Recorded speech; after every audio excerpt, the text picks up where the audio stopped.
Good afternoon, ladies and gentlemen. This is Brock Beard from LastCar.info coming at you live for Behind the Wall, the post-race show that comes on after the race. Thank you, everyone, for tuning in today. We're pending the results of post-race inspection. Denny Hamlin has scored yet another victory at Dover, beating his teammate Chase Briscoe in the process, a race that looked like it was going to end 14 laps short with some rain in the area there. However, kudos to NASCAR for getting the whole thing in what seemed like it was a very hard-hitting but quick shower, and they were able to drive the track in less than an hour, which is pretty impressive given how wet the track looked when they came back from that one commercial break there. Regardless, the leader going into the break was the same coming out, but not without some challenges there, certainly from Chase Briscoe on fresh tires there towards the end. But Denny Hamlin in the Progressive machine pulling off another victory, running the fastest lap in the process as well. NASCAR.com showing a best lap of 23.09 for his top run of the day here. Yes, seeing the questions already talking about the in-season championship. Yep, Ty Dillon making it to the next round. I don't think I have a Ty Dillon one on hand here, but definitely one to bring out there at the same time. I'll have to dig something up here in the meantime. I had Ty Gibbs as my fantasy pick here, so that's why I got the 54 out here today. And Gibbs, of course, being also part of that championship going into Indianapolis next week. So I guess that'll be a rather, well, again, I'm glad it's something that is going to be talking about drivers a bit further back in the field. Ty Dillon's actually quietly had some good runs this year, talking about his runs at Phoenix and Talladega. I think that's come up a couple times on this show. And so him getting any attention here on this, even if it's for something that's, a gimmick here, and even if $1 million has about the same buying power as $100,000 these days, hey, it's still something that's getting that team out there. Chris Rice and the folks at Colleague are excited about it as well. They should be. Kudos to John Hunter Nemechek for getting close to it there as well. He's also had a solid season this year. I'd say even better than Dillon in a lot of those respects. But again, came down to pretty much a nose-to-tail battle for all of those last couple of spots there. But Ty Gibbs ending up getting on that one side of it there with Tyler Reddick back in the 12th spot, Gibbs finishing in 5th. And then a bit further back in the lineup there, both John Hunter Nemechek and Ty Dillon a lap down. Actually, looks like Dillon got back on the lead lap there, tail end of the lead lap, finishing in the 20th spot to John Hunter Nemechek's 21st. But regardless, again, getting the lap back, I guess that spelled the difference and being able to run defensively there at the end and a good run here as well. So that'll be something to be excited about next week already with the Brickyard 400, a crown jewel, I would still argue, in that respect there. Of course, used to have No Bull 5 races there in the late 90s, even though it's still comparatively so much newer to the schedule compared to events like the Daytona 500 and so forth. But that will be a discussion for another day as well. Got a lot to cover here on today's show. I have a little bit of cleanup from Sears Point last week as well that I wanted to kind of get into here on the show at the same time. And let's see. Yeah, we got some other news. We have a video of the Scene Vault interview with Jerry Nadeau that was posted this week. Also some updates on the Kenny Irwin video that I was working on here this last week. We reached a good benchmark on that, finally getting that script recorded, and I'm now in the process of getting that edited here these last couple weeks of the month, and I'm still shooting for the August 5th release date there to get that out as well. So lots to kind of cover in it, so we'll kind of jump right into it here. Denny Hamlin, your winner, leading 67 laps here in the process, again, running the fastest lap of the race there as well. Chase Briscoe in second, a spirited run. He's really turned things around ever since that streak of poles he had going into the summer, winning at Pocono, and being right up there again at Shane Van Gisbergen's battle there at Sears Point last week, and now here again with Denny Hamlin this week, going into Indianapolis next week. I would say probably if you're looking for a good fantasy pick, the top two in this race would probably be a good one to look at there. Briscoe, of course, being an Indy native, was very close to winning the Indy Road Course race before a tangle with Hamlin in the closing stages of that race. I believe that was one that A.J. Allmendinger pulled off there in 2021. But Briscoe and that 19 team, they've always looked good. Truex was always right up there in the mix, whether he was with the 78 back with Furniture Row and then again with Joe Gibbs' team.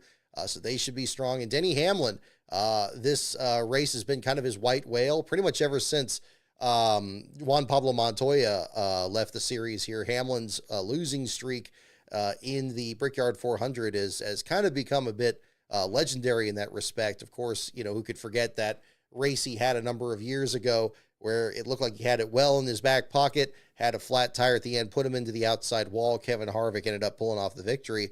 And if I remember correctly, I believe that was the last one we had until the race got added back to the schedule just this last year. So we'll see how things shake out on that direction there at the same time.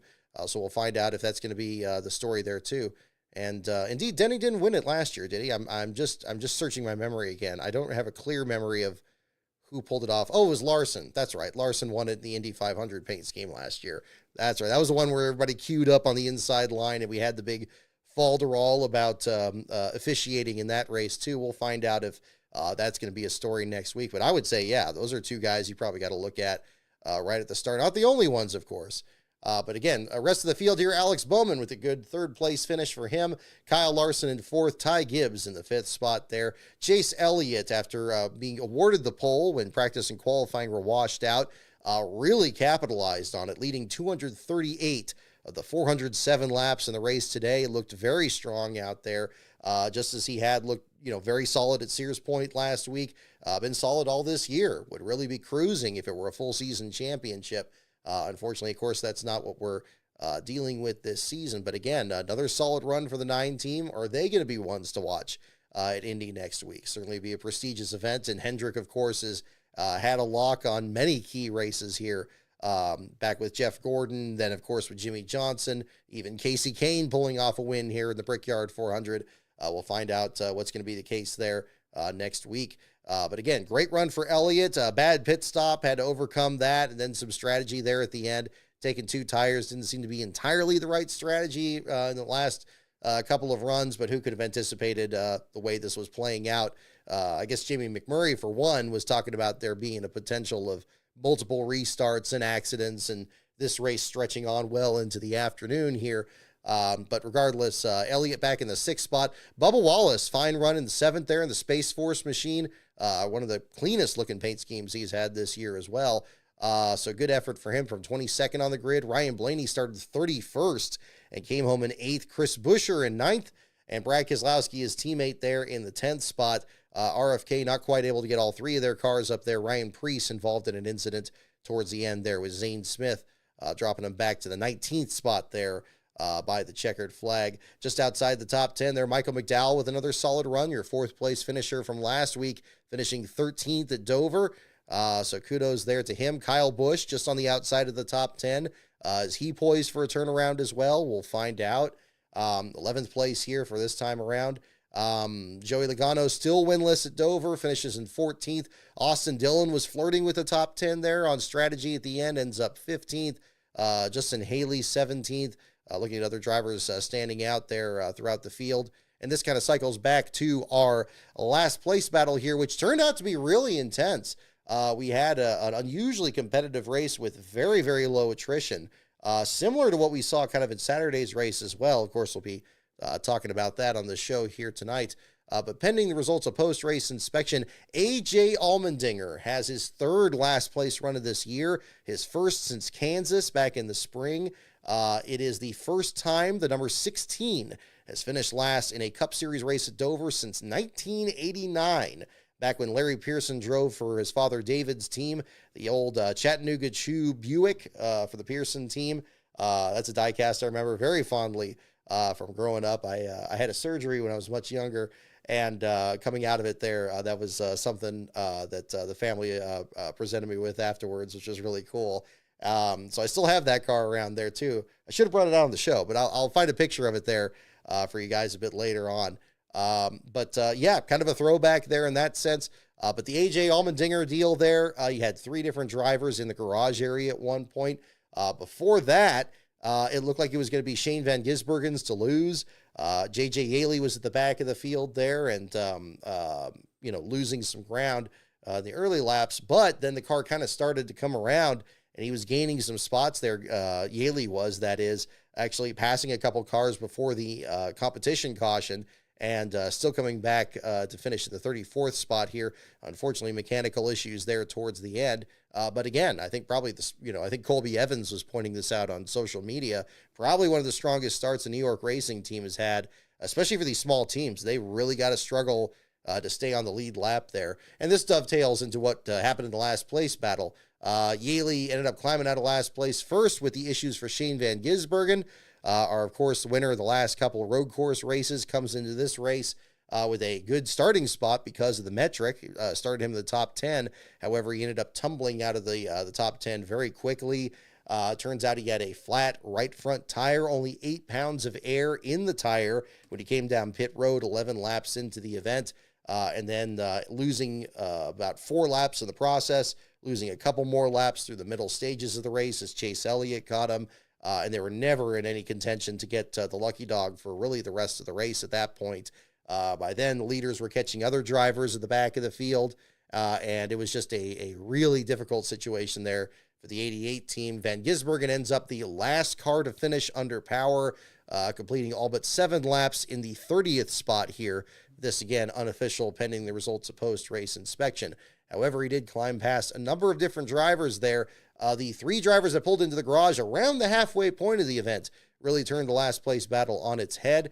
The first of those being Carson Hocevar, who had he led the race briefly on a bit of strategy, ended up glancing off the outside wall, more than a glance, I guess. The Titanic glanced off an iceberg in the comparison to this here, but you had Hocevar bounce off the outside wall, did a pretty serious damage to the car, sent him behind the wall there. Then right after that, Cody Ware was struggling the entire first portion of the race. That car looked practically out of control. The driver sounded really frustrated over the radio. Apparently some kind of a shock change to the car just really didn't take, and the lack of practice, I'm sure, didn't help in that situation there either. But his car was darting all over the place. There were a couple shots from Elliott's on board that you could see the 51 car kind of shoot up the track and unexpectedly. Fortunately, didn't involve himself in any accidents here or anything like that. However, he did go back behind the wall for extensive repairs. And then A.J. Allmendinger himself, who had a flat tire, I believe at the end of stage 1, if I remember correctly. Him having issues there about the same time as Eric Jones, both of them dropping off. I think Jones dropped off the lead lap.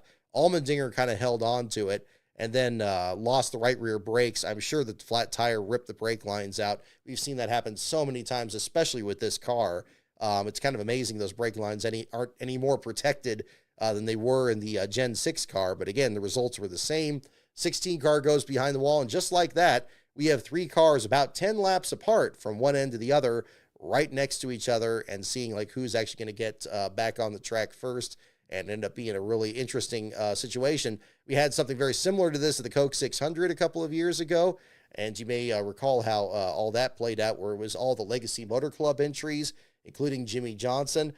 This was kind of similar here, although in this case, you had 3 different cars from 3 different teams, all of them trying to kind of work this out. I thought we were going to have something like that at Sears Point this year. Ultimately turned out to be an entirely different scenario with the late race crash that Noah Gragson was involved in, and ended up being a pretty much uncontested last place finish in the final laps of the event. But in this case here, again, shows how different they could play out from one race to the other. We're already kind of looking ahead to Phoenix and where their damaged vehicle policy area may be when it comes down to the championship race here. But interesting the way that played out. Looking back at my notes here at the same time, it looked like all 3 of them were probably going to be out of the race, especially after Ware being so frustrated over the radio. But kudos to that team. They were actually the first of the 3 to get back on the track on lap 256. 51 car climbed from about 36 spot to gaining a couple spots there, trying to gain a couple spots there at the end. Still ended up 36 at the checkered flag, but did log about another 10 or 12 laps in the process. After that, we had Carson Hocevar return on lap 264. This after the serious damage to the outside wall. He, too, only climbed to 35th spot before pulling the car behind the wall after 38 laps, but did climb out of last place. That ended up dropping Allmendinger to last place AJ did not return to the race in this process. He came back to last place on lap 275, and NASCAR declared him out on lap 279. So again, pending the results of post-race inspection, AJ will have his third last place run of this year, as I mentioned.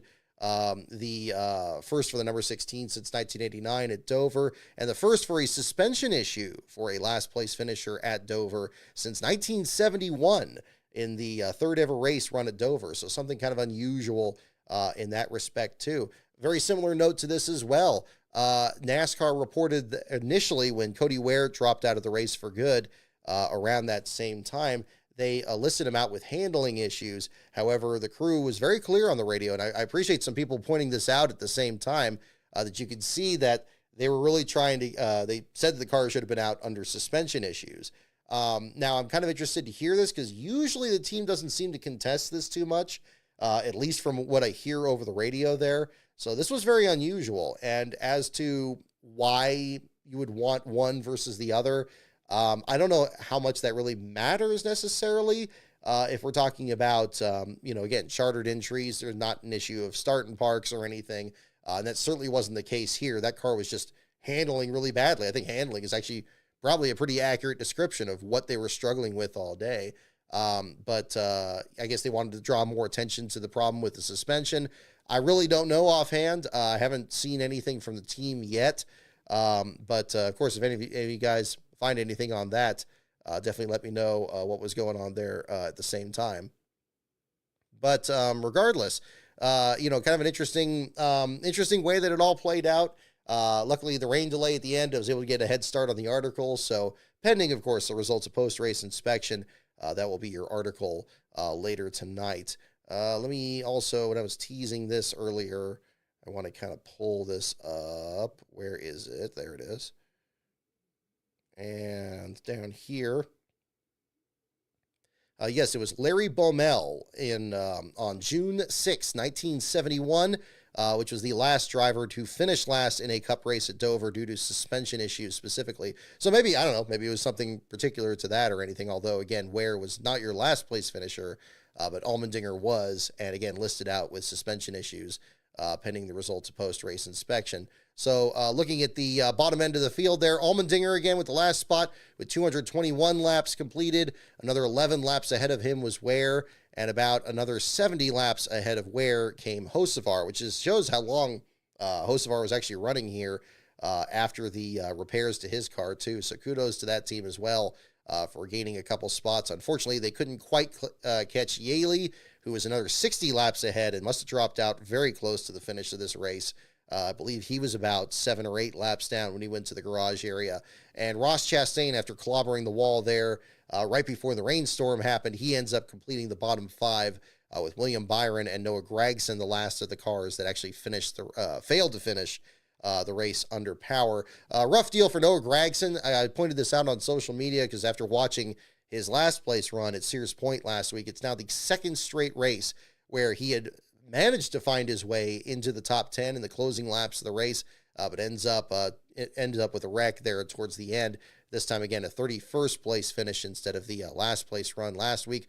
Rough deal for the Miller Tech team. Again, Miller Tech, kudos to them for sponsoring our stream back at Pocono, and really enjoyed using the headlamp there back over at the camp last week.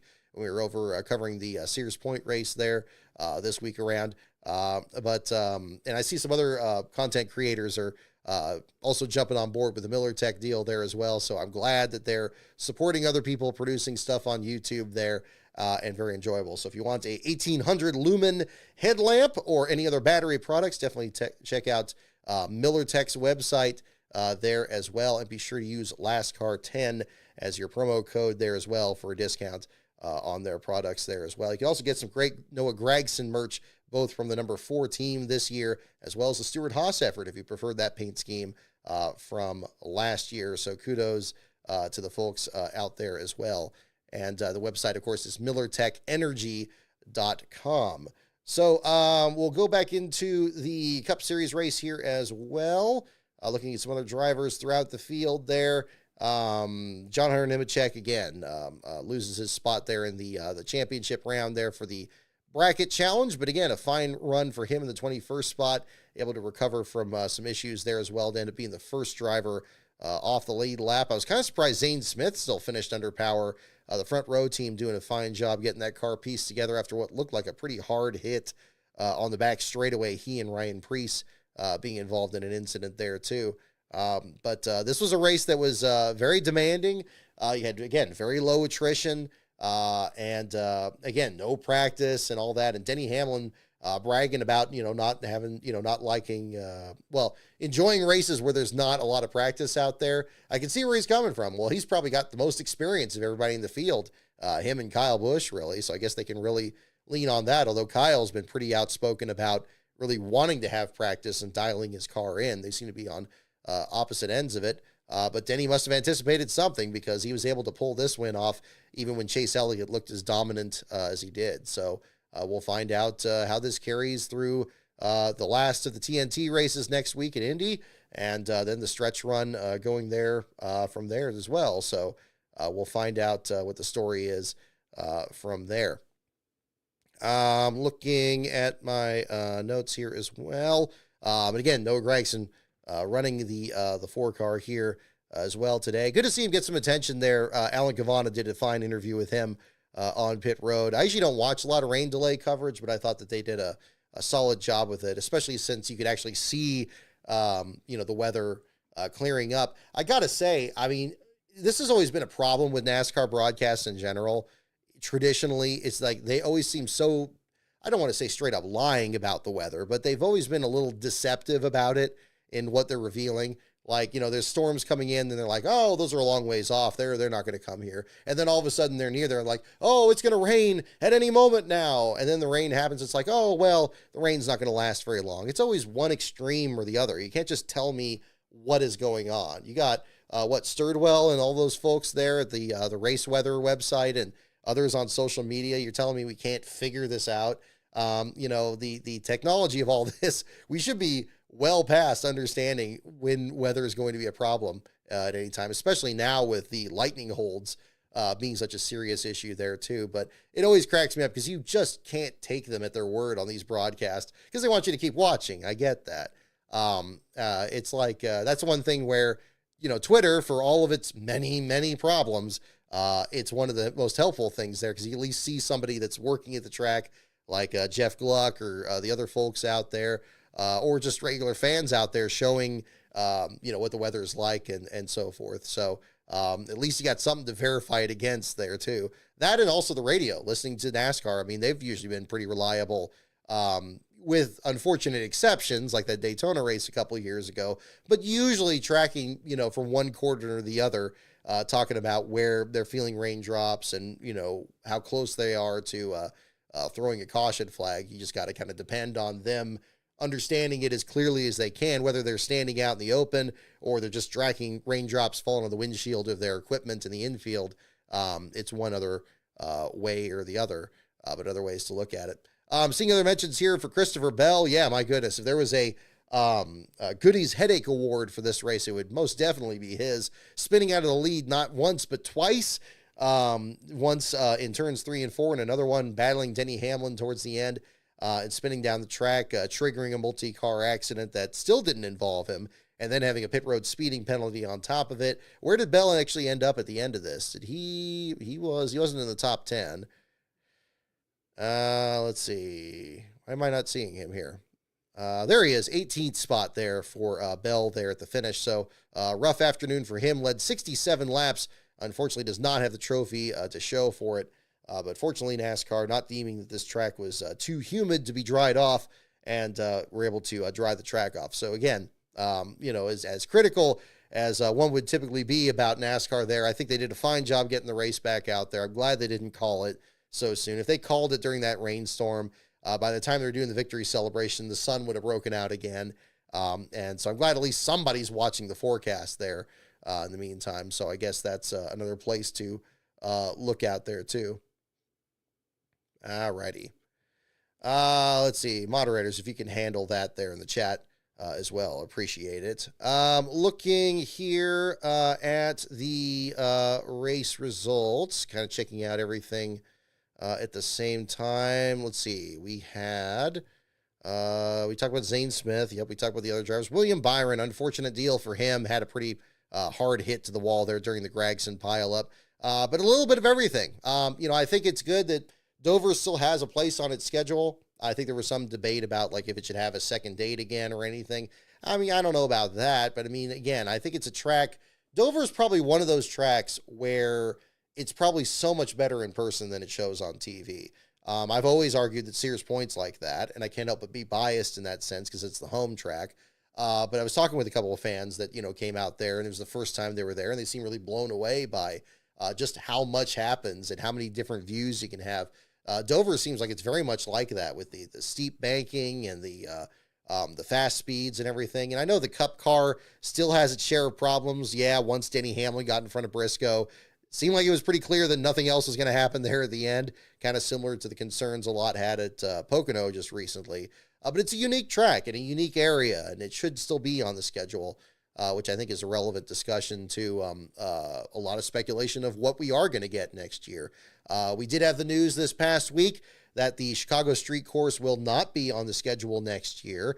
This coming out just days after the race we had a couple of weeks ago on the 4th of July weekend. The question is now, what is going to take its place?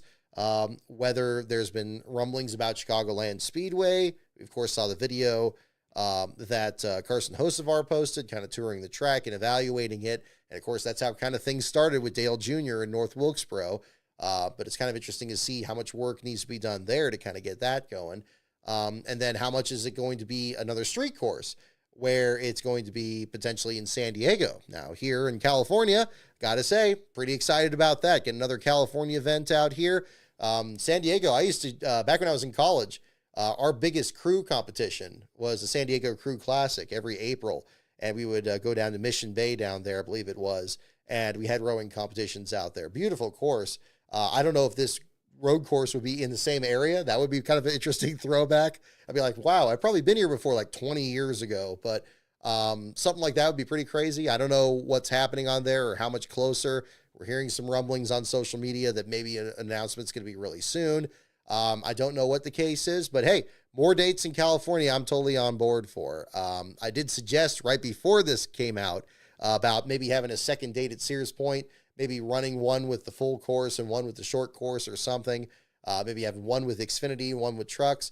Again, I think that would be fun. I would treat that as two different venues, kind of like they've done with Charlotte and the Roval there. But realistically, yeah, I don't think that's going to happen. I think they're going to find something out here, whether it's San Diego or Kern County or Willow Springs or anything like that. Yeah, it'd be great. And I'd love to visit more venues out here. There are a lot of interesting tracks out here, and NASCAR's looked apparently at Long Beach, and sounds like that didn't go anywhere with IndyCar, and tracks of that nature. Of course, the dirt track action out here is very popular as well. I don't see a dirt track getting onto the schedule here in California, but again, stranger things have happened. But we'll see. I'd love to cover it if that comes to be the case, and I think it would be good to support a new event like that. But we'll see. I don't know what the plans are for next year. We haven't really made any beyond Phoenix this year, but we'll find out what the situation's going to be. But we'll find out. I think it'll be good to see. Alrighty. Let's see. Checking out other notes here at the same time. Yeah, we talked about Chicagoland. I mean, as to Chicagoland and like how important it would be to get it on the schedule. I mean, obviously this car is a car that handles very good on the mile and a halfs. I mean, that's been no secret right since the start. However, at the same time, it's still, again, I mean, do we really want to go back to having a whole lot of mile and a half tracks again? I don't feel like we're going to, because we now have a lot of really weird venues that are creeping back into the sport, whether they're older tracks like Wilkesboro or Rockingham, or just, completely off the wall things, kind of like running at Bowman Gray Stadium, or these street courses. I think the doors are more open than they've ever been to really innovating the schedule there. But again, I mean, if it's an alternative to, the Chicago downtown area, if you got fans in the area that want to turn out for the race, And again, you're not going to be subject maybe to as much of the weather issues. Seems like the Chicago metropolitan area seems to have a lot of issues with that being right on the lake versus a bit further in Joliet. Not to say Chicago hasn't had races that were rain shortened or affected by weather either. But again, maybe that's something to look at. It'd be interesting. It'd be interesting to kind of rediscover the history of that track, even though it's still one of the newest ones on the circuit. It'll be something that comes up in 500 days, for example. We get a bit further along in that series, talking about the first Cup race there. In fact, the next episode I'm still working on here, but after the Kenny Irwin video, is going to go back to the first Busch Series race at the Nashville Fairgrounds, which comes up there too. So kind of a bit of a kind of overlap with venues that we see on the Cup Series circuit these days. So that'll be another part on that at the same time too. Looking through the rest of the results here, yeah, I think that's mostly what I wanted to say on the Cup results. We'll get into trivia and the Busch Series race here at the same time. Condolences to the family of Rex White as well. I was glad to see people making sure to mark the occasion of that and not just gloss over that. I think Adam Alexander actually did a fine job discussing him as well there. Being the 1960 Cup Series champion, the first for Chevrolet, an underdog driver that was very good with fans all the way to the end. There were so many people that came out saying how many great stories they shared with him, or signing autographs or anything like that. A tremendous, champion in the sport there, well past that era where the sport had changed so much. Living to 95, I mean, just tremendous there for him as well. I'd like to do a video on him at some point. It would have been better to do it when he was still around. I would have loved to, share his stories back then.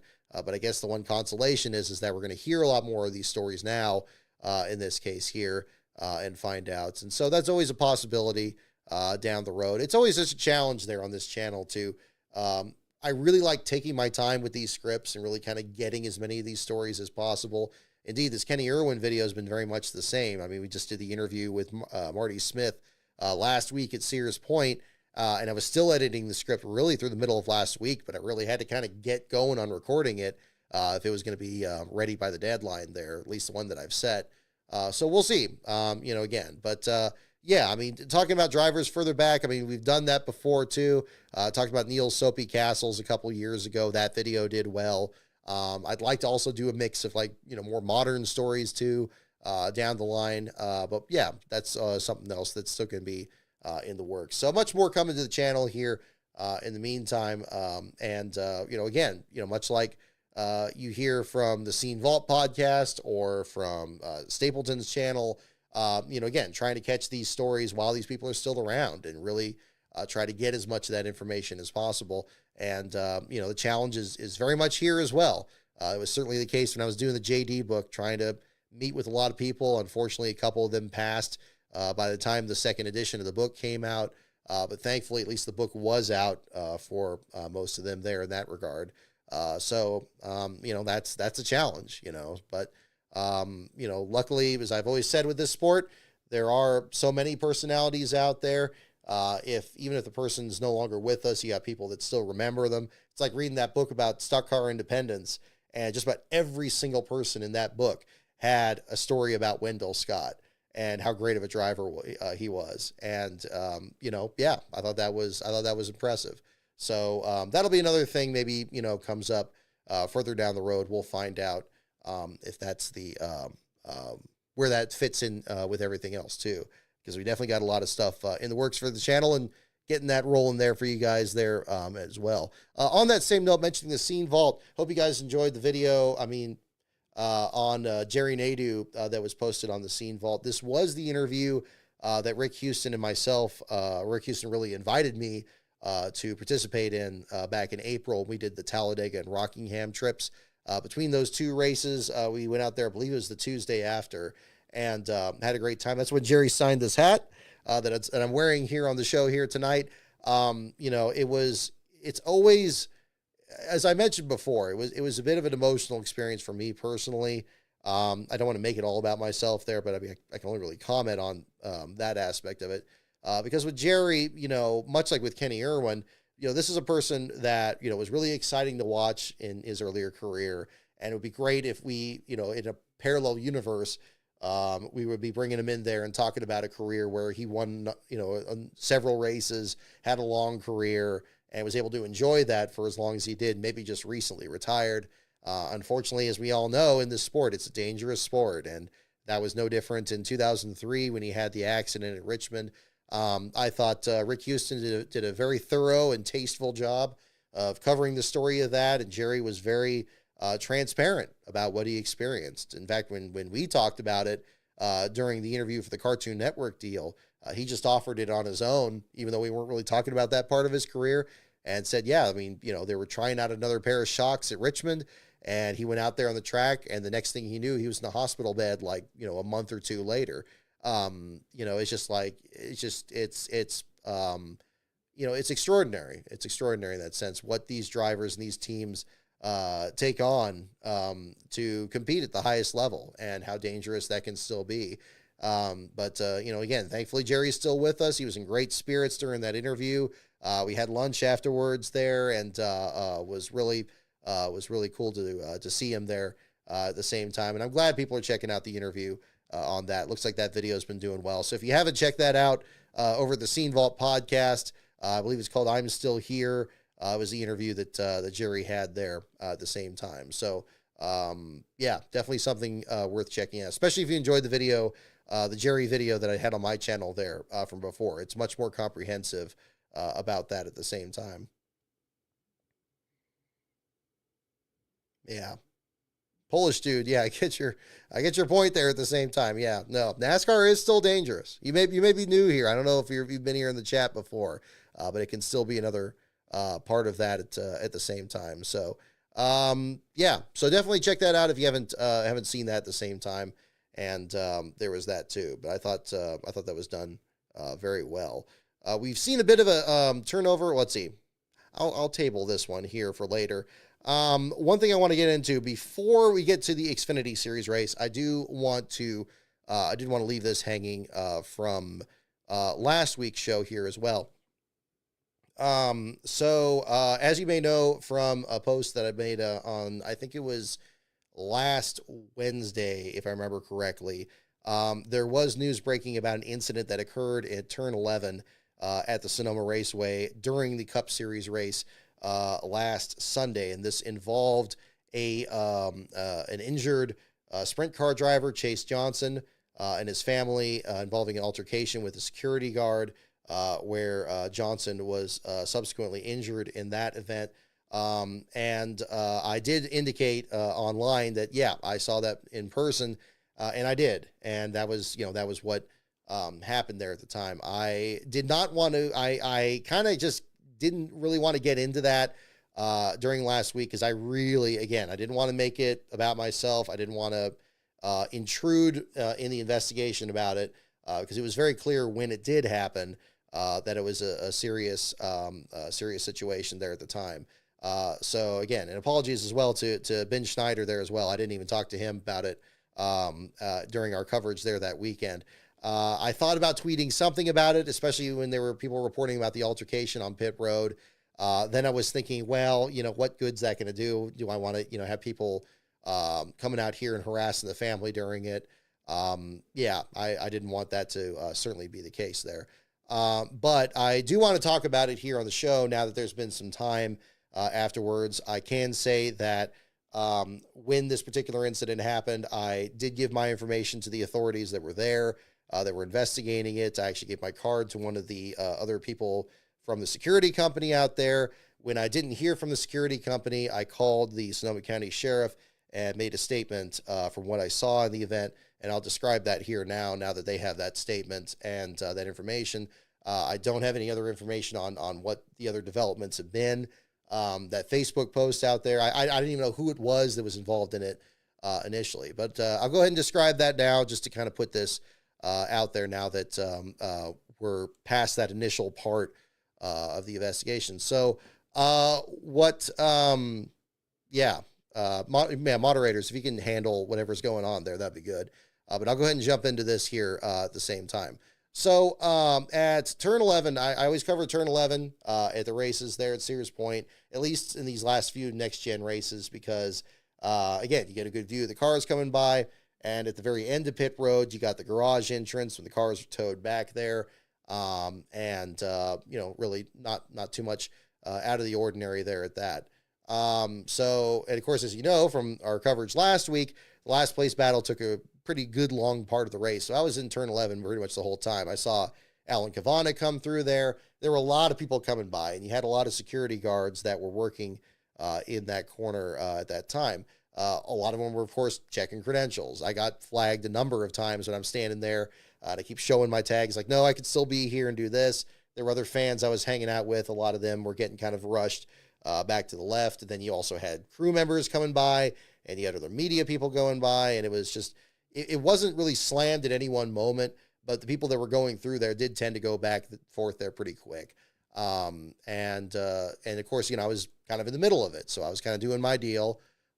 About 2/3 of the way into the race, I kind of noticed this family coming up to my left, and it was like about three. I think it was about, I think it was a mother, father, girlfriend, and then this guy in the wheelchair. And again, I didn't know who it was. I didn't know what was the situation or anything with it. But they were on their way over, because to my right, past the garage entrance, there's a chain link fence that can be moved, where you can go to the parking lots up the hill in lot 1, or the media lot is like right across the way from there. But of course, to get there, you have to go across the gap where the garage entrance is.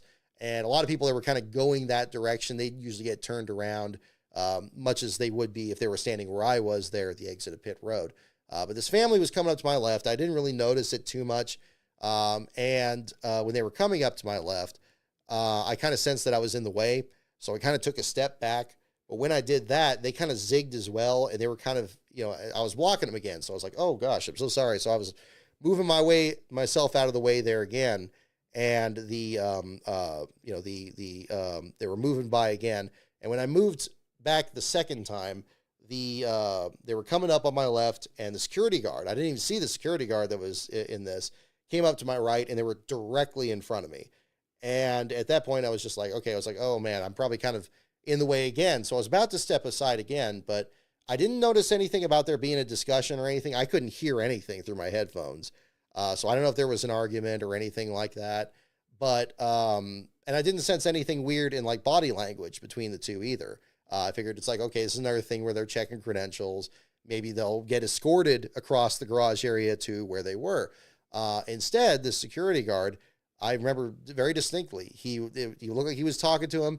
Then he just stopped. He went straight up, and then he just pushed this kid over, and he just leaned in. It was really quick, and it was so quick that I don't know if it was that he pushed him in the shoulders or if he flicked the handles up on the wheelchair. But either way, it happened like instantly, and instantly this kid was on the ground, and the wheelchair went over so quickly that I didn't know if there were anti-tips on the back of the wheelchair. It kind of acted like it didn't, because it almost just went like straight over at that instant. And he was on the ground. And of course the family was there immediately. And I was just like, oh my God, what the hell is this? And the moment you saw the kid on the ground, the security guard was getting escorted away by another security guard. And they were walking up over towards that fence I was describing at the end of turn 11. So before the family could react to it or anything like that, he was getting kind of spirited away.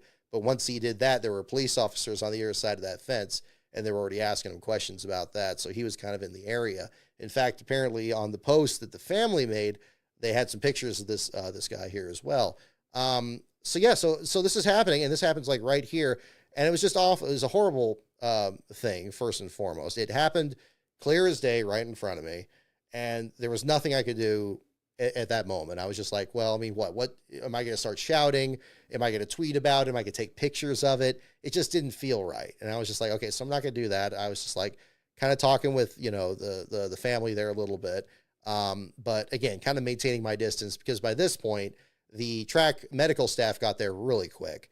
I'd say maybe within about a minute or two tops. There was one, I think he was already standing aside there, just kind of helping just in general for like first aid for the pit crews, because to my left was the mobility pit box, and then the pit boxes from there. And actually, one of the guys from the mobility pit box saw this, and he came over really quick as well. So people were kind of jumping in on it there, and attending to this guy, and kind of just helping him out. And they were saying like, he's paralyzed. He's suffered an injury. He's already been injured before, and of course, more information on this came out afterwards. Again, I wasn't aware of this either. And yeah, then at this point, medical staff got over there. They got over to the infield care center. And again, I thought the track medical staff, from what I saw at least, it seemed like they did a good job getting him over there as quickly as they could. According to the Facebook post, the family was then, they then transported him over to a local Kaiser in the area, local hospital in the area. They were there for several hours afterwards, and then was discharged later that night. That post was then deleted afterwards, so I don't know what the circumstances of that were. I actually did attempt to reach out to the family after the fact through a contact on there. I haven't heard back there, so I don't know what the situation is on that. But just in general, it was really an unfortunate situation there. And it was again, I thought about doing something on it there, because again, like I said, I couldn't help but think back to like during the Ty Gibbs situation back at Phoenix a couple of years ago. Yeah, I mean, when you're doing sports coverage, sometimes something really serious happens, and it does need to be brought up. And and absolutely, I still wasn't comfortable being the first one to bring it up, and I certainly wasn't going to be interviewing this family or trying to interview the security guard or something like that. I don't know if that's a failing or not. I just didn't feel comfortable doing it. It didn't feel appropriate. I felt like the best I can do is just help whoever's doing the investigation, just with my witness statement, and just put it out there. And if the family wanted to say something, I give them, that's for them to do. And that's what they did. So when they did post it there, of course, at that point, yeah, I responded to it at that point. I haven't heard, again, much more beyond that. But again, I have provided, the same statement you're hearing from here to law enforcement on that. I hope it does get resolved. There's still some more, I mean, as best as it can. I mean, and again, and again, the same thing, it would be the same case, whoever it was. I want to make sure that's clear as well. It wasn't a matter of like, whether it was a notable figure or not. It was outrageous no matter who was involved in it. And it was kind of a disbelieving moment at that time being there, because I really didn't, it was like, what the hell is going on here? It's like, why would somebody do that? But it definitely happened, and it was an unfortunate situation. And again, I don't know, I don't have much more information to provide at this point here. But it's something that hopefully, does get proper notice on that. So again, the Press Democrat had an article about it after the fact. There was other, reports about it there too. But that was what I saw there at the time. Yeah, so that was the situation there too. So I did want to address that on the show here tonight, because I know there was probably a bit of confusion about that, especially not reporting on that earlier. Again, it really just didn't feel appropriate. And there's, it's if you had a bunch of media over there and they were hounding these guys and stuff like that, would that have, done any good? I don't think so. Because again, police officers were there very quickly. Nobody, it wasn't an ongoing thing at the same time too. So that's just kind of where that went. But yeah, just a really, really bizarre situation there at the same time. But yeah, this happened at Sears Point. This did not happen at Dover today. So again, to clarification, if you're coming into the show a bit later, just catching up on this from last week, again, the incident there with that. And again, finding out later that it was Chase Johnson, that was a sprint car driver, and that he had an injury last summer and he's been recovering from that. And there's been efforts to, they've done a lot of fundraisers and so forth. Again, I contacted the family if there's anything else people could do to help in general. I haven't heard back from the family, so I don't want to jump that far. But if you look up, if you Google Chase Johnson social media or anything like that, I'm sure they can direct you to that. So I would just direct you there on that. So yeah, again, kind of a different situation there at the same time. Let's see here. So, let's see. Get into this.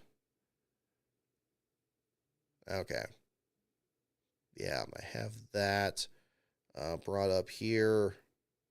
Yeah, we talked about that. We talked about Chicago. We'll get into the Xfinity race. I know it's a bit of a harsh transition here a little bit, but pending that, there's really no better on that. So we'll kind of get into what happened from Saturday's race here as well, kind of get into those storylines. If there's anything else from this week that I haven't covered here on the show, definitely make sure to mention it here in the chat, and we'll get into that there as well. Or anything else I mentioned here on the show that maybe you want some more information on, I can jump into that. But we'll find out if that was the case there too. Let's see here. So we'll get into the Xfinity Series race here as well. Kudos to both. We had LeVar Scott as well as Jake Finch both make their Xfinity Series debuts on Saturday. Thankfully, that was a great storyline there on that end for both those drivers qualifying. I know with Scott, there was a very emotional celebration there with what looked to be his family and supporters there in pit road, shown from the infield there, the Alpha Prime Racing team. As Tommy Joe Martins mentioned just this past week, has been instrumental in so many different drivers and teams getting their start in the sport, even in just a short time that they've existed since Tommy Joe's team merged with Cesar Baccarella's effort and what they've been doing going forward here. But ultimately, Finch finishing in the 17th spot and Scott finishing in the 28th spot there. Kudos to both of them. Each of them finishing on the lead lap, really. So great efforts for both of them. But the man of the hour there on the Cup Series, or the Xfinity Series side, rather, was Connor Zilisch, won again. Now winning on a true oval after winning at the Pocono track earlier this year. Of course, his excellent performance at Sears Point last Saturday in his battle with Shane Van Gisbergen. That being a story there at the same time. Almirola in the second spot, Brandon Jones in third, Justin Allgaier fourth, and Jesse Love bouncing back from his last place run at Sears Point to finish in the fifth spot. Ryan Sieg did sixth. Denny Hamlin giving him a commendation there from the booth, which the booth seemed kind of surprised that Sieg had several great runs before this year. But again, I'm glad he's getting some attention there. I think the Ryan Sieg, Sheldon Creed deal in the Xfinity Series is one of the most compelling storylines from 1 week to the next. But again, Sieg having a fine run out there. Taylor Gray, your pole sitter, leading 49 laps and finishing in the seventh spot. Sheldon Creed in eighth. William Sawalich continues his strong series of runs between Mexico and then Sears Point and now here, finishing in the ninth spot there ahead of Christian Eckes. Eckes himself desperately needing a great run. Now that Sawalich is kind of turning the corner, it's Eckes, I would say, that would be another driver that you got to watch that's been struggling this year. He still being the leader in the Xfinity Series championship in the last car side this year. This race, of course, cut short by rain. Looked like they were going to be potentially clear things up as they did during today's race. However, they didn't get the same breaks with the weather, so the event was cut short. However, you did see other drivers that potentially I think were going to be a big factor. I was really curious in this race to see how well Carson Kvapil and Ryan Truex were going to do. Truex coming into this race, winning it the last 2 years in a row, potentially getting a third in a row. Didn't end up happening. Him driving for the Sam Hunt effort this time around, finishes in 18th. And Carson Kvapil, who in one of his very first starts in this race last year, very nearly took that one of those wins from Truex. Ended up finishing in the second spot. Here in this case, Kvapil in the number one team for Junior Motorsports back in the 15th place run at the end. Potentially, if this race went the full distance, would that have changed up? Hard to tell. I mean, Zilisch seemed to have this race pretty solidly in his back pocket there. But again, who's to know what's going to happen in the last quarter of the race, which we really didn't get to see, and end up being a different running order there at the finish. But again, hopefully next time they go to Dover, those two will be part of the story there as well. Your last place finisher as well also took a long distance in this race. We had Nick Lights, Blaine Perkins, other drivers at the back of the field kind of trading around last place during the opening laps. But ultimately, much like we saw earlier today in the Cup race, a pair of mechanical issues that happened almost simultaneously ended up changing the last place battle, and Ross Chastain got his first Xfinity last place finish, and I believe his 212th career Xfinity Series start. He has now completed the LASCAR Triple Crown, first driver this year to do so. Last driver that did accomplish that was Kyle Busch last year when he got his first Truck Series last place run at Darlington. But this time around, Chastain, your last place finisher here. Nick Sanchez into the garage area at the same time. Sounded like maybe he was going to come back out, but a steering problem for him ultimately cut his day short there at the same time. Kyle Sieg did a little bit of strategy to lead a couple of laps. Excuse me. But Sieg ends up in the 36th spot there, shuffled back to the back of the field there. Gamble didn't quite work out there, but a bold strategy there for him, trying to get the lead there in the second stage. Ended up shaking him back in the order. Garrett Smithley and Josh Bilicki rounding out the bottom five. Smithley and Bilicki towards the back of the field there after some early issues of their own, dropping them off a lead lap. But again, long runs and late race attrition was definitely kind of the storyline from this weekend here at the same time. All righty. Yeah, I apologize to those of you trying to go through the chat here. I hope we don't have too many new viewers in here for that. It's usually not this unruly. Yeah, again, I don't know if we have any moderators in here. I may need to deputize somebody on this. But yeah, if we get anybody clear that up a little bit, I do apologize. It's a little bit hectic in there. Let's see.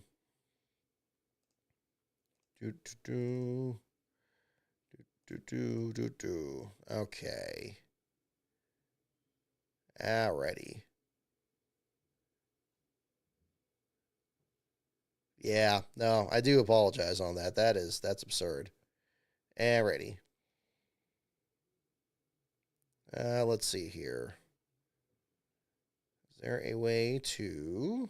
We're going to take a breather here for just a moment. Hang on, folks. I'm going to step aside for just a moment, and then we're going to go ahead and go into some trivia here in a little bit. Hang on, folks, and then we'll jump back in here in a little bit. We got a couple other topics to catch up on. So stay tuned here, folks.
Alrighty, folks, we're back. Hopefully things are a little bit cleaner here. I do apologize again. I was trying to push through here. I know I deputized a couple before here, but I think we have a different group here. So we'll try this here and hopefully it'll be better. So, my goodness. Yeah. Alrighty. So hopefully we're good to go here. We'll just keep pushing on here. Thank you again to the moderators here for helping out. We're going to maybe have to spread that out a bit more going down the ride here. Alrighty. Cool. I think this is probably a sign maybe the show's getting more attention. I don't know. But hopefully it'll get some better attention down the line here. One thing I didn't talk about in the Xfinity Series article here as well was the story of Our Motorsports that was brought up there too. Unfortunate deal here. I mean, we had, I was talking actually about this last week a little bit on the Sears Point show. As it happens, Last Bro actually hung out with Chris Wright's father in turn 2 during the Xfinity Series race. And after the news that came out this week, I was like, what the hell did you tell him? But my brother didn't really even know who Chris Wright was or who was in that 5 car there at the same time. But apparently the two of them had a good conversation, and he kind of noted that Chris Wright's father was, a bit of a hard ass, but hey, everybody's different, and they seem to get along great at the same time. But then unfortunately, we get the news this week. First, that Chris Wright was parting ways with the team. And, Chris has had, kind of a rough go of it here in the sport. And again, not to make it sound like it's not in his own hands. Obviously, there have been the altercations he's had in the ARCA series and the Truck series, and now here in Xfinity. There was the incident with Josh Bilicki back at Daytona earlier this year. There's definitely been a deserved amount of scrutiny around him there. And it's unfortunate on this side with Our Motorsports, one of these teams that really popped up around COVID. They had just the 0-2 entry initially. Brett Moffitt was very good with them. Then they come into this year, they've not really been a contender. They had a good run at Martinsville. It's just been rough to see. I was really excited about how well they were doing last year with Anthony Alfredo. It seemed like whatever backing he has or technical support, it seemed like that was really going to get them to the next level. I felt like when Alfredo left to go to Young's Motorsports, I felt like that was more a lateral change than anything else. Even though the Young's team was new to the Xfinity Series last year. We do have Badger on the screen here as well. We'll bring him up here in a little bit. But yeah, an unfortunate deal. And then certainly didn't see coming that the team was going to be shutting down after this weekend. And all the more unfortunate that it was a rain-shortened race and they didn't really get a chance to compete in. Ultimately, they did lose a lap in the opening stages. Was it going to be a race where they were going to win or maybe get a top 10? That was probably going to be pretty far-fetched unless some different strategy was coming at the end. But it's always sad to lose a team, in the sport in general. We saw this last year with JD Motorsports when they had the 2-car organization, especially since that whole effort, Johnny Davis had been in the sport for so many years. I mean, even longer than Our Motorsports did. It's still unfortunate to see, and I hate it for the group over there. I hope the people that are involved in it, are able to land at good organizations. We've seen some from JD Motorsports find their way over to either Jeremy Clements' team or Alpha Prime or some of these other organizations. Hopefully there'll be kind of a similar story going forward here as well. But again, it just seems like a rough deal there. The same deal for that organization. And, again, they used to have 2 cars, right? They had the 23 and they had Natalie Decker and some of those others driving there too. Tyler Reddick almost won at Homestead that one time and then got a disqualification. Again, it's a rough deal because I always view the teams as kind of the canary in the coal mine. You want to have a lot of different teams out there. And I'd heard similar concerns out of the Truck Series where talking with some Truck Series drivers out there about how there's like fewer overall teams represented there. You got some teams just expanding the number of trucks they enter, but you don't have any separate organizations kind of starting their own thing. I believe Front Stretch or one of those other outfits had an article talking about it, because I know that came up not long after I had this particular discussion. It is troubling. It's troubling to see, and hopefully things work out there too. They had 3 cars in 2022. My goodness. Yeah, that was another one at the same time. But yeah, no, I thought Chris Auer and those folks, they put on a good effort there, and checking that out. So, um, yeah, thank you. Okay, thank you again for moderators. Hopefully the chat's doing a bit better. We got still some stuff popping up here. I don't know what's going on at this time here, but we'll plug away here too. We're pretty close to wrapping up this day anyway. So, let's see. I talked about the Hour Motorsports deal. We caught up on that. I did touch on the Kenny Irwin video earlier. That again, we're working on getting that done. The script's been recorded. I'm going to be editing it. That's pretty much one of the things I'm going to do tonight after finishing the last car article here. I hope by the end of the week to have that phase of it done. And then from there, it's going to be getting the audio balanced, getting the graphics put in there. And I want to get it up there so at least the Patreon members, $5 and up, can have a couple of days to watch it before it comes out. The August 5th deadline it's a little tight, but I think we should be okay on that. And I have more of a complete update on this at the Patreon, which is, again, patreon.com/lastcaronbrock. So if you haven't checked that out, that'll be there as well. So, yeah, we'll see what the situation is. Was it 27? Oh, yeah, 27 was Hour Motorsports, wasn't it? That's right, before it went to Jordan Anderson's team. I completely forgot about that. Andrew, yeah, thank you for bringing that up. But, yeah, and Death Killer, you're right. Yeah, Hour Motorsports did revitalize Anthony Alfredo's career. Old Tony Sauce has been doing a great job, and I was very impressed with him at Talladega. We went out there and covered. He led more laps than I think he's ever done in a cup race, and, just unfortunately didn't get any drafting help on pit road, and that screwed him over. But before that, I thought he was pretty much the underdog of the race there. I thought that was really fun to see. So we'll see what the story is there too. Don't really have too much more to add on the Xfinity side. I mean, rough deal for Joey Gase's team. They had both cars fail to make the show after Sears Point, where Austin J. Hill missed the race and Sage Karam had a transmission issue halfway through. They've had a really rough couple of weeks here. We'll see how things work in Indianapolis. That's going to be tricky. I imagine we're probably going to have pretty big entry lists for those races here. So it might be another difficult stretch run there. But hopefully things can kind of work out, at least for one of their teams.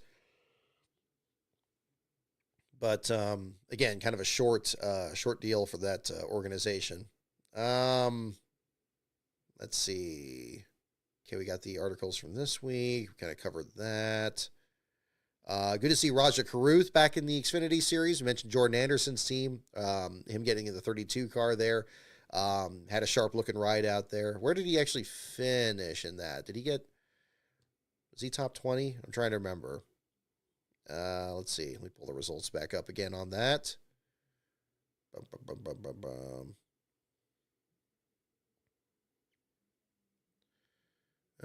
There it is, 22nd. Okay, so just outside the top 20, but again, didn't get the full race in. Might have been in the middle of a cycle or something like that, but a bit further back there. But again, good to see him back out there. Last time we saw the Nashville winner in the Truck Series, of course, last time we saw him in the Xfinity Series was at Phoenix in 2023. So, again, we'll find out if he gets some more starts from here.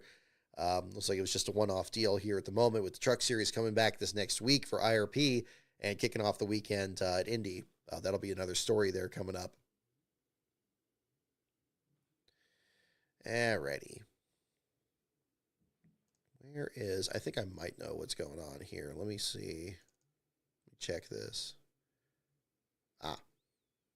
That's probably it.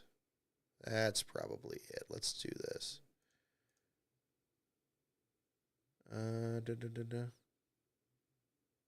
Hopefully this isn't doing it, because that would interfere with that. I think that's where this is coming from. Okay. I think I found the issue here, folks, with the show tonight. I do apologize for it. Probably the worst time to go into something serious like the assault back at Sears Point with a bunch of clowns here messing with the show here tonight. But this here might actually fix that. So hopefully that's booting up here. Alrighty. Let's see. While that is doing that, do we have any calls on inspection? I don't believe we do.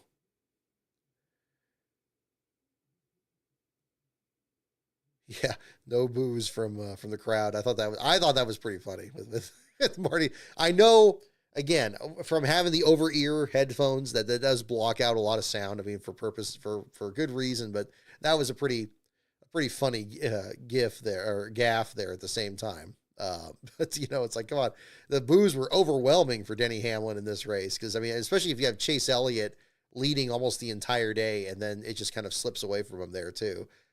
Yeah. Oh gosh, and the AI graphic, we can go into that too. That was terrible. Some FS1 stuff. I know in like any workplace, you got your little inside jokes, you got your little graphics and stuff. You're gonna have fun with it. Somebody gets Photoshop and they get a little overzealous, or they figure out what AI is and they start playing around with it. Save that for like the company Christmas card. Nobody else wants to see that. Am I with everybody on that? Like, that's just stupid. Like, FS1 did that constantly, and it's the same reason that there's others. I don't want to make it sound like you don't get to have fun. It's like, have fun doing the job well. Let's start with that. When the camera pans away from wrecks that are happening, or when the play-by-play is lackluster, or they just miss. They can't even hear boos from the crowd. Like, it's like, what are you even describing at this point? But yeah. Oh, tech is complete. Okay, hang on. Let's pull it up. Let's pull it up. We may be good on that end. Yep, there it is. 21 minutes ago from Bob Pockrass's account, at least. Cup Tech complete, no issues. Denny Hamlin is the winner, and as you guys mentioned, yes, indeed, no cars to R&D. So again, congratulations to Denny Hamlin on the win, and AJ Allmendinger should make a big move in the last car standings with his third last place finish this year. Rough deal there for him, especially after he looked pretty good at these last couple road courses. But that's to be expected there as well. But we'll find out, how things turn around if they do these next couple of weeks. Of course, he's no stranger to Indianapolis and his Indy 500 win.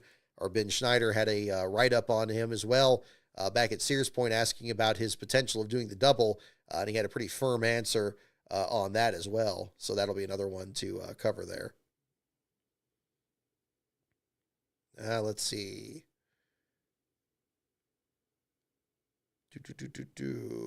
Alrighty. Let's see. I think that's all I have on that one. And make sure this is fixed here too. I don't know why that's hanging up. Let's try something different. Let's try this. Let's try you. You do that. Might just have some interference here a little bit. Hopefully it hasn't affected the quality of the overall stream here, but we'll figure it out here.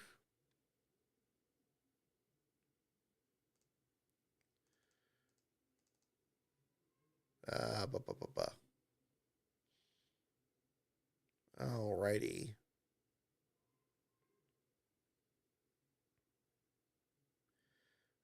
See, there we go. I'm seeing a post already from somebody on Twitter here talking about Dover with a competent race car is absolutely fantastic, especially in person. Yeah, I mean, every track is going to be better in person.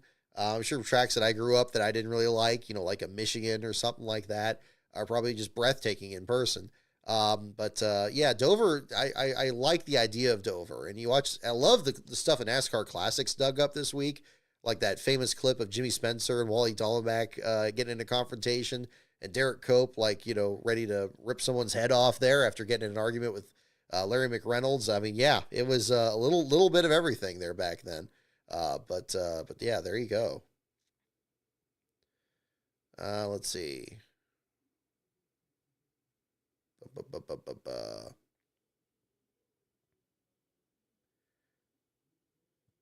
PRN said the same thing. Not as much booing for, maybe not as much, but it was, it sounded pretty clear to me. I don't know. It was definitely not none. It was enough where I was listening to that. I'm like, that sounds like a lot of boos, but I don't know. Alrighty. Let's just do a couple questions here to wrap up here on the show, folks. We got NASCAR, pits, teams, tracks, drivers, and the wild card. Go ahead and mention which category you'd like on the old Trivial Pursuit deal.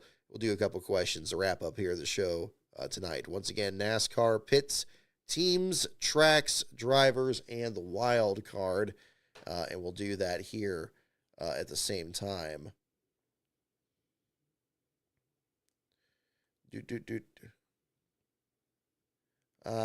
Craig Franklin, I saw your. I got to do super chats too. My goodness, I didn't know we had those. We had so much chaos in the chat room. I didn't see we got those. So thank you so much to you folks. I'll make sure to get yours read here as well. Craig, I saw your comment here asking about which search engine I use for NASCAR racing history. I'm big on Racing Reference, although I know that a lot of times it's got some issues with the site too. I've been using Third Turn a bit more often lately.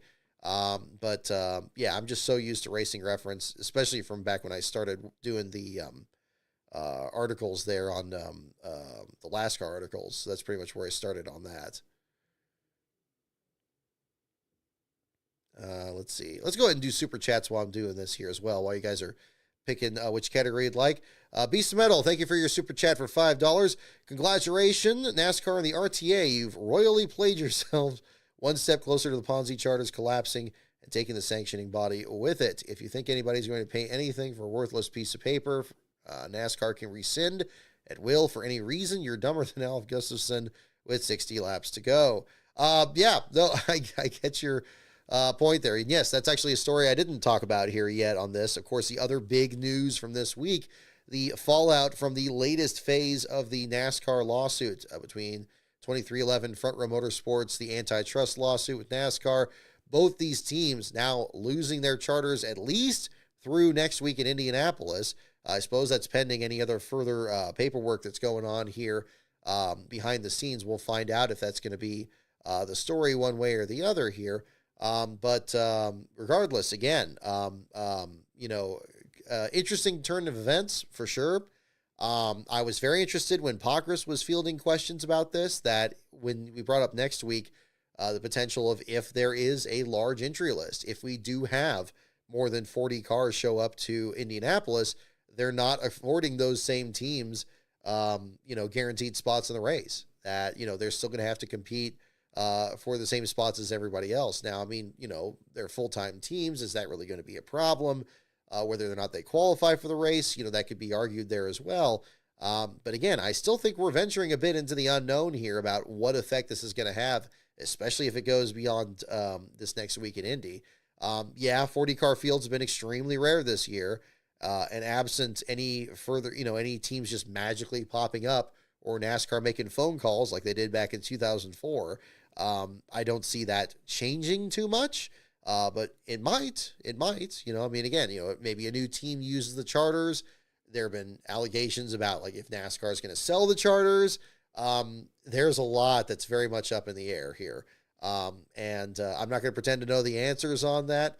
I just think it's going to be a little unpredictable. I think it's going to be hard to say what the full effect of this is going to be. And I get the drivers' frustration when they've been asked about this all this weekend at Dover, because I don't think they know, even in some senses here, where all this is going. But I certainly hope the teams were prepared for this potential outcome, that they had to know that there was a chance that, going to court and saying, oh, this charter system's unfair, we want them to be permanent, it's not a good enough agreement, we had to lock into it, and we're not signing off for it. But, oh yeah, we want to still have our charters and complete a sale of an additional charter for both teams. You got to think about it from the perspective of somebody that doesn't have a lot of background in the sport. It can't be, maybe it'll make sense to those of us in the sport, but a finder of fact, a judge out there, probably is not going to look at it the same way. And indeed, we've seen some twists and turns in this case already. So, I don't know where this is heading. I don't know where it is, but I do know that, that could very well be something that changes the course of this as to what its outcome is going to be. And I don't think that was a small thing that happened. I just hope that the teams were advised that it was a possibility, because they should have. If they weren't, that would be a bit concerning, I would say. That's about all I can say on that. So we'll see what happens from here. It's a rough deal for both these organizations, but we'll find out what's happening. But again, thank you for your super chat there, Beast of Metal, as well, and reminding me about the storyline here with those teams. Michael Jensen, thank you for your super chat as well for $10. Thank you. Missed a few weeks here because of work. Good to see Briscoe get a good finish in Truex's backyard. Too bad the Xfinity race was shortened because that was setting up to be a great last 50 laps. Definitely agree on both counts. Michael, thank you. Welcome back to the show here, and hope you've enjoyed kind of catching up on these last couple of races here as well. Definitely agree. I'd say probably in that span, Briscoe has probably been one of the most improved. Certainly his streak of poles and then the good runs at Pocono, winning that race, running well with Van Gisbergen at Sears Point. And now this race here, being right there with Denny Hamlin, he's going into a stretch of the season where he could be really competitive. And he would be one to watch, I would still say, going into Indianapolis next week. Not one of the only ones, but definitely a cut above the rest. Yeah, and as for the Xfinity race, yeah, I mean, I think we had a lot of great storylines. I just wish we could have really seen them play out to the end of the race. Yeah, again, Our Motorsports was off the lead lap. LeVar Scott and Jake Finch were further back in the lineup there, but it still would have been good to see, just where they would have finished at the end of the day. It's unfortunate for it to end the race a bit short there too. Raja Caruth's run as well. I mean, maybe something would have turned around. And then, of course, on top of all of that, the great runs that we've seen out of Ryan Truex and Carson Kvapil from the recent races too. I think we were very close to having a good payoff on that too. Just unfortunately didn't work out that way. But not to say Connor Zilic isn't a deserving winner. He's certainly been exciting to watch here. I anticipate that's going to be the same, whatever his plans are next year, whatever those developments may be later this season.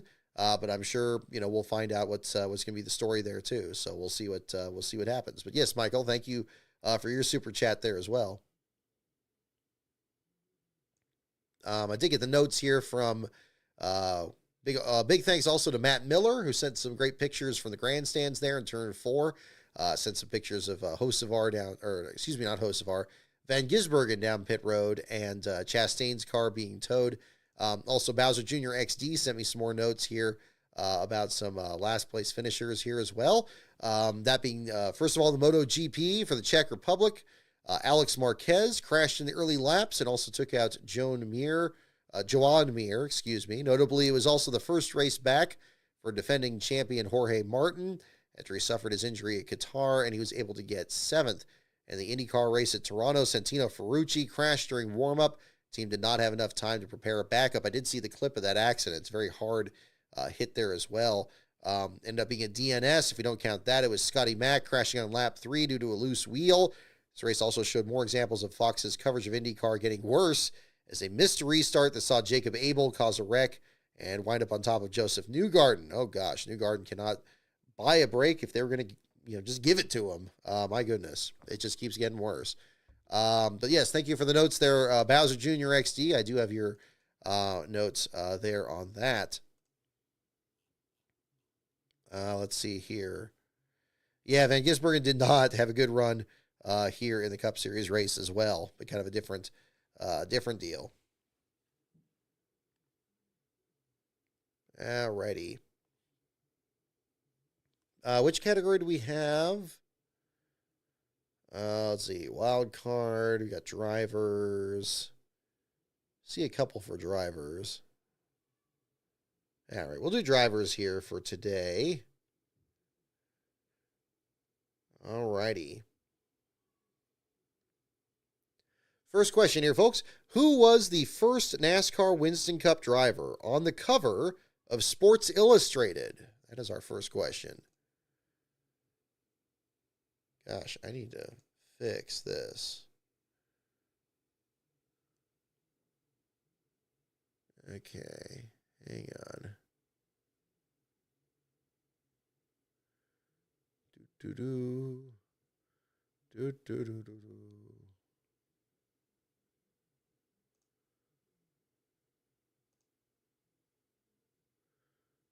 probably got...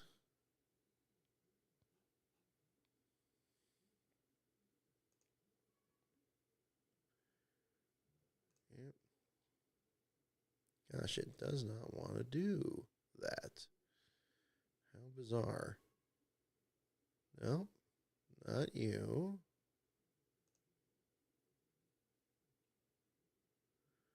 Okay, don't know what that is.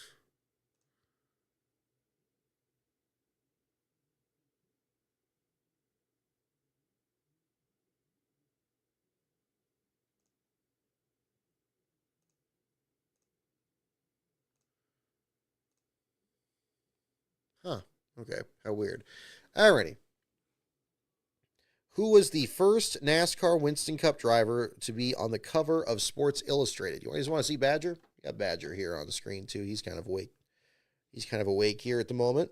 How you doing, buddy? How you doing? How you doing? There he is. There he is. Oh, he's so tired. Oh, there he goes. There he goes. There he goes. The tiny dog. He's so big, he's so small. That's what happens. We got guesses for Dave Marcus, Fireball Roberts, Richard Petty, Rusty Wallace. Who was a driver that had a fire in the East race? Oh gosh, who was that? I was recording the Irwin video during that race, so I did not see that live. Oh, come on. There you go, buddy. Want to be up in the camera? There you are. There he is. What a specimen. There you go. All right, buddy. Yeah, I don't want you getting tangled up. Getting tangled up in the cord there, buddy. There you go. There you go. All right. Yeah, I need to fix that. Okay. That'll be something to figure out.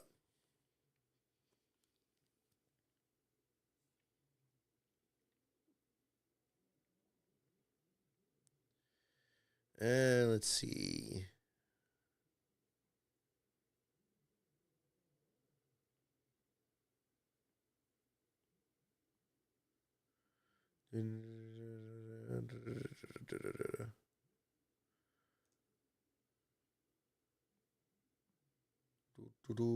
Okay. Alrighty. Let's see here. Get the question here again. Let's see. Who was the first NASCAR Winston Cup driver on the cover of Sports Illustrated? Whoop, there you go, bud. And the answer is Curtis Turner. Curtis Turner is a correct answer. Yeah, Richard Petty would have been a good guess, or Fireball Roberts. Curtis Turner is the correct answer.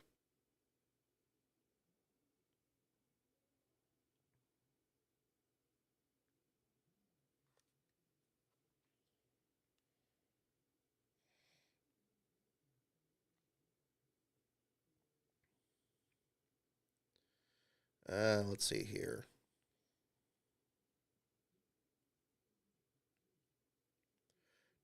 Was Iceberg having problems with bots too? Was I know you were watching watching both streams, Beast and Metal. I don't know if you noticed it there, but maybe something larger is going on. I don't know. It just happens. It's unfortunately a part of it. Yeah, Curtis Turner is the correct answer on that. Here's another good one. Here's another old school one, probably appropriate for the weekend. What Virginia city did Joe Weatherly call home? What Virginia city did Joe Weatherly call home?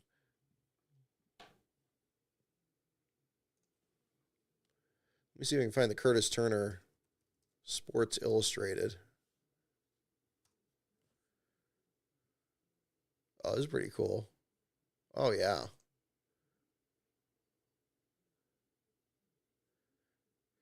King of the Wild Road, Curtis Turner. What was this issue?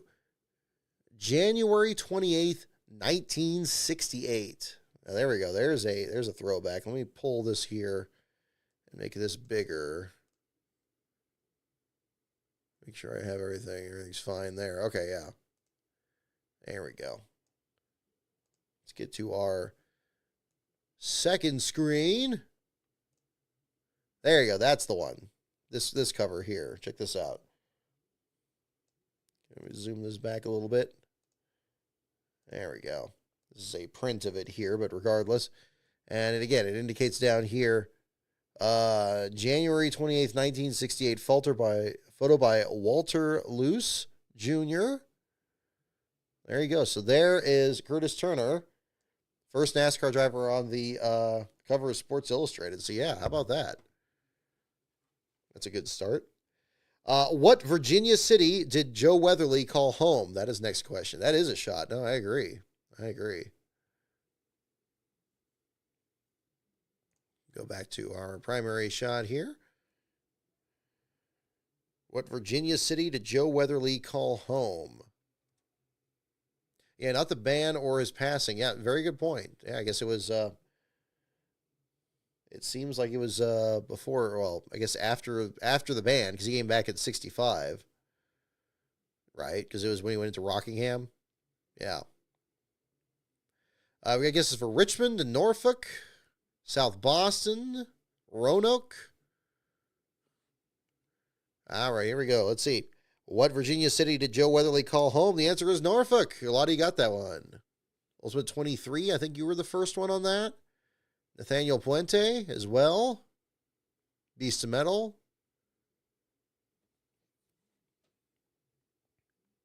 Yeah, ready.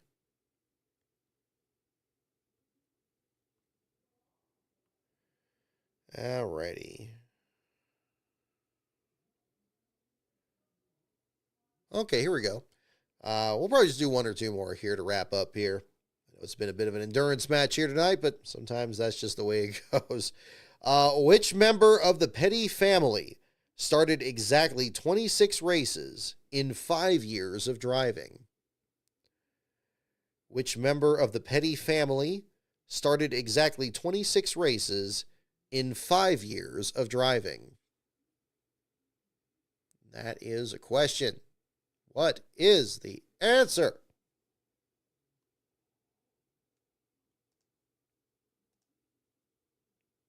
I saw Superman last week. I thought that was pretty good. I won't spoil it here, but I thought it was fine. We Last Bro and I caught it on the way back from Sears Point on Monday. They have one of those 4DX theaters out in the Sacramento area, and we stopped by and checked that out. That was pretty fun. It's a little unnecessary. I don't need everything moving around me to watch a movie, but it was kind of fun to check it out. But yeah, I thought it was harmless. I thought it was fine. Which member of the Petty family started exactly 26 races in 5 years of racing? A lot of guesses for Maurice. Let's see. Answer is indeed, you got it. Maurice Petty, you're too good. Guys are too good. Guys and gals, too good. Maurice Petty. Or Morris Petty. Chief, right?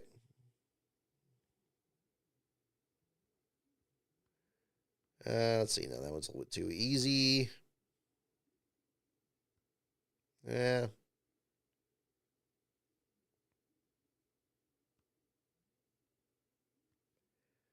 I think we had this one before, but we'll wrap up on this one here, folks. What NASCAR Winston Cup driver is A.J. Foyt's godson? What NASCAR Winston Cup driver is A.J. Foyt's godson? Is the question. Good way to lead into Indianapolis next week. How about we do that?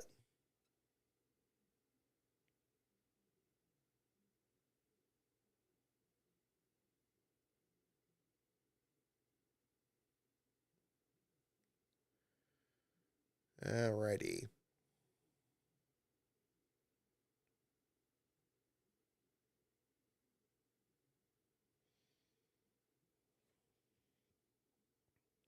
What NASCAR Winston Cup driver is A.J. Foyt's godson?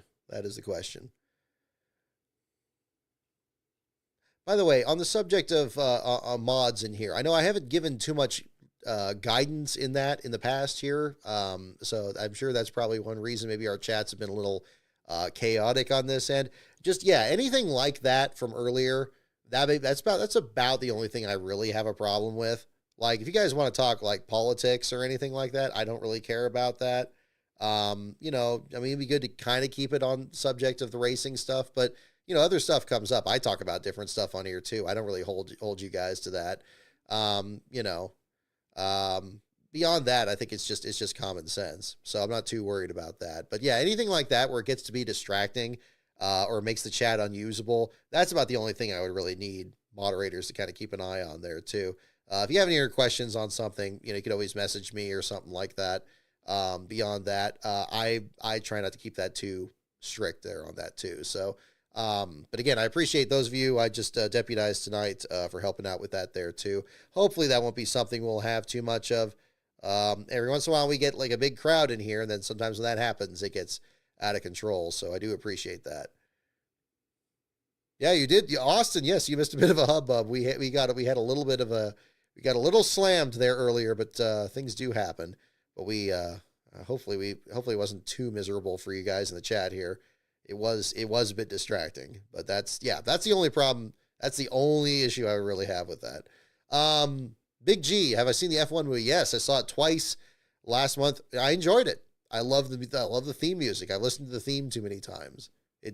I felt like in a lot of respects, it did what it had to do. And I thought what was great about it is it was kind of a NASCAR underdog story shoehorned into Formula One, where you have like, the outsiders trying to become the big dogs in there. That's the kind of thing that does not happen by design in Formula One. The Braun GP, all things considered, on the same time, that was kind of a whole different deal there too, but not in this same sense where, it's back of the grid and they're clawing their way up there. It seems so rare, especially as, some new organization or something. It'd be like if HRT or Manor or one of those teams really kind of got up there, which just isn't the case these days. It just isn't. So it kind of felt like a really good NASCAR movie in that sense, because it's like these guys trying to, work within the rules or sometimes beyond them to try to kind of get up there. And I thought Brad Pitt did a great job. He actually carried, I would say, I don't know if I said this in my review of it a couple weeks ago, I would say Brad Pitt did a better job carrying that movie than Tom Cruise did in Days of Thunder. To be perfectly honest, like Days of Thunder, one of the best things about it is it's really Robert Duvall's movie. If you really look at it, I mean, he's, the Harry Hyde interviews were very much the soul of that story that they put together. And I think that made Robert Duvall's character the main character, really.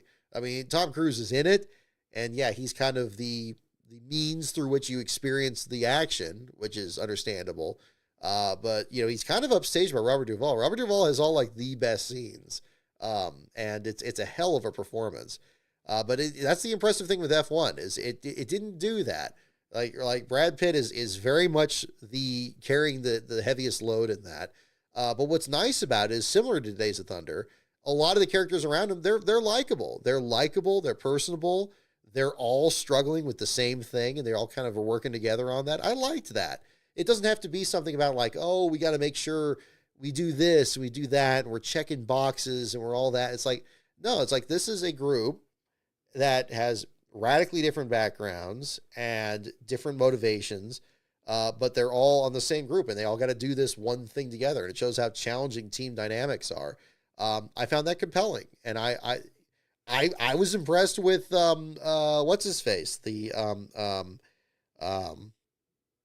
Javier Bardem. I thought he was good as the team owner. I thought he was personable. I expected him to be kind of stiff and off-putting or something, kind of like some of his earlier roles. But I liked him. I thought he was cool.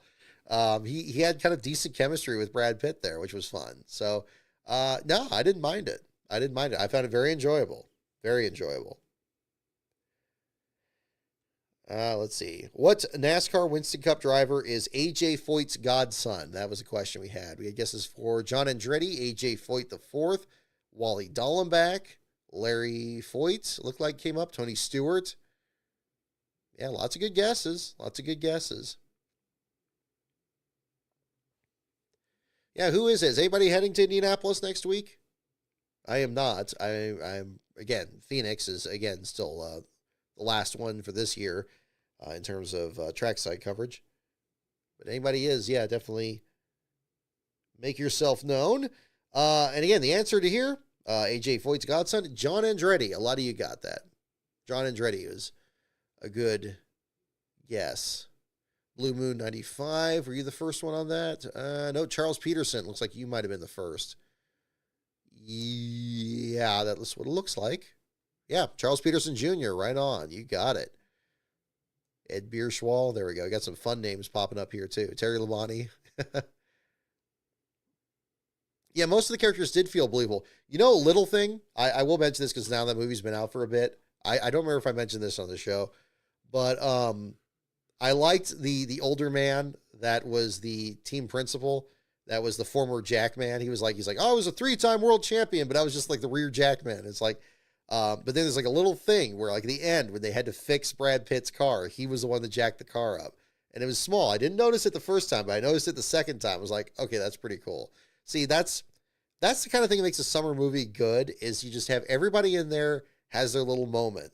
You know, every character has it. It's not about, you know, I don't get hung up on like representation and like, you know, it's got to have a message. It's got to have this. It's like, no, look, when you want to create a movie where people can identify with anybody in a movie. You know, you can identify with it, you know, in this one, you can identify with the tire changer or the team principal or the driver or the team owner. There may be something in the story across any difference that brings you into it. And that's what a good movie can do. You know, think about other movies that have stood the test of time. You know, if you're talking about the original Star Wars trilogy or something like that, does it really matter, like, you know, who's of what group or what background? It's like, no, you know, you got people that like certain characters, and, you know, you don't have to have the movie say, oh no, here's the one that you identify with, and you know, this is for you and this is for you. It's like, that's for the crowd to pick. You know, I don't know. That's just my hang up. That's my thing on that. But I felt like F1 was a good example of that. And honestly, you know, the Top Gun Maverick as well, which I know is done by the same guy, at least the same director. I thought that was wonderful. I love that. I love the little moments in there that even the guy from Mad Men, who I kind of like, you kind of like Javier Bardem. I had pretty low expectations for him, but he was pretty good. He was pretty good in the Top Gun sequel, and he had his moments too, which was fun. So yeah, I don't know. I'd love to see more. I mean, we'll see what happens with Days of Thunder 2, if that ends up getting some more traction or anything. But yeah, that'll be another one to look at there too. Let's see here. Yeah, so I think that'll be about it for the show. I got all the super chats. We caught up on that. All right. Yeah, hopefully next week's show won't be quite so crazy, but we'll have plenty much to catch up next week as well. So again, thank you everyone for tuning in. We're going to go ahead and wrap up the show here from there. Our next show is going to be next Sunday after the Brickyard 400. We'll be covering the Cup Series and Xfinity races at the Big Track, as well as the Truck Series race at IRP. Truck Series coming back from being off for the last several weeks, so we'll see how that broadcast goes. But I guess we'll have more to talk about from that end there. The entry list article will be up this Friday, and then the other articles throughout the weekend. The AJ Allmendinger one will be up later tonight for the Cup Series article.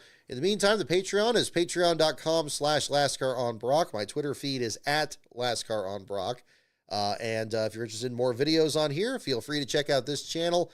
Kenny Irwin video. We're still looking at the early August release on August 5th. More updates on that in the Patreon at the same time. So again, thank you everyone for checking all that out, and we'll see you all next time.